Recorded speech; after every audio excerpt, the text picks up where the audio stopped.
नमस्कार, आप live cities देख रहे हैं। मैं हूं गरिमा भारती।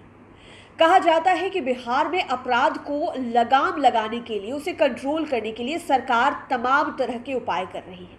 चाहे वो अपराधी मर्डर कर रहा हो, चाहे वो अपराधी लूटपाट की घटना को अंजाम दे रहा हो, भ्रष्टाचार कर रहा हो या फिर ठगी कर रहा हो, है तो वो अपराधी ही।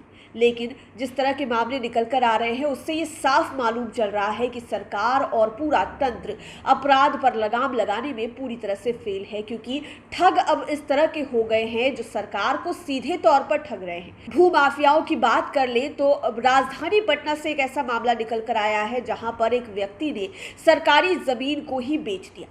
अब आप समझिए कि अपराध का लेवल कितना बड़ा है। न कोई पुलिस का खौफ है, न सरकार का खौफ है। बिना जाने समझे सरकारी संपत्ति को बेच दिया गया। उसके बाद क्या कुछ हुआ है आपको बताते हैं। बिहार की राजधानी पटना में सरकारी जमीन को भू माफिया द्वारा बेच दिए जाने का सनसनीखेज मामला सामने आया है। यह मामला दानापुर अंचल क्षेत्र का है। डीएम डॉक्टर चंद्रशेखर सिंह के आदेश पर इस मामले की जांच कराई गई तो इसका खुलासा हुआ। जांच अधिकारी ने सरकारी जमीन की रजिस्ट्री को रद्द करने की अनुशंसा की है। इधर इस मामले में पटना सदर के रजिस्ट्री कार्यालय का और दानापुर अंचल कार्यालय के सत्यापन के बाद जमीन की रजिस्ट्री होने के मामले में कर्मचारियों को कार्रवाई की तलवार झेलनी पड़ रही है।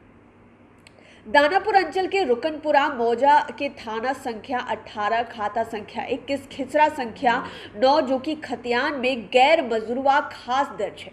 इस जमीन में से 9.3750 डिसमिल भूमि विजय पासवान द्वारा डीड संख्या 13430 दिनांक 9 अक्टूबर 2021 को ज्ञानेंद्र नाथ को बेच दी गई। मामले की जांच दानापुर के DCLR द्वारा की गई। जांच में पाया गया कि यह भूमि मौजा रुकनपुरा थाना 18, खाता 21, खिसरा संख्या 90, रकबा खतियान में 89 डिसमिल भूमि गैर मजरूआ मालिक गड्ढा के रूप में दर्ज है।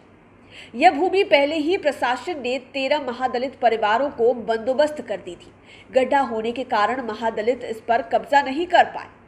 पड़ती जमीन को देखकर भू माफियाओं ने फर्जी दस्तावेज तैयार कराया और उसे बेच दिया गया। जमीन की चौहद्दी में उत्तर और दक्षिण हिस्से में निजी भूमि दिखाई गई है, जबकि पूरी जमीन सरकारी है। जांच अधिकारी ने इसकी सूचना डीएम और दानापुर सीओ को भेज दी है।